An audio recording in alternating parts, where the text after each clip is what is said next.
আমাদের রেল কলোনিতে যে দুর্গাপূজাটা হয় সেই দুর্গাপূজার ষষ্ঠী পুজোটা আমাদের রেল কোয়ার্টারের ভিতরেই হয়। তাই আমিও সকাল সকাল চলে গিয়েছিলাম ওখানে অঞ্জলি দিতে।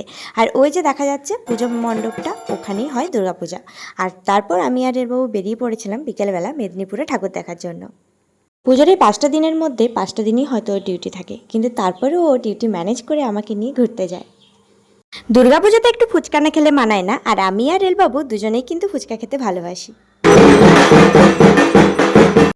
এই যে ঢাকের আওয়াজ, এটা না মন ভালো করার একটা থেরাপি বলতে পারো। এটা শুনলে মনটা এমনি ফুরফুরে হয়ে যায়।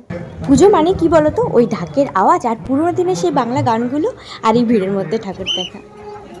আর এই ড্রেসটাও না মা আমাকে পুজোতে গিফট করেছে। মেদিনীপুরের হায়দ্রাবাদি বিরিয়ানিতে গিয়েছিলাম ডিনার করতে, আর ওখানে সব ঠান্ডা খাবার দিয়েছিল। বলার পর তন্দুরিটা চেঞ্জ করে দিয়েছিল। আর এইভাবেই কেটে গেল আমাদের ষষ্ঠীটা। তো সকলকে জানাই শুভ ষষ্ঠী।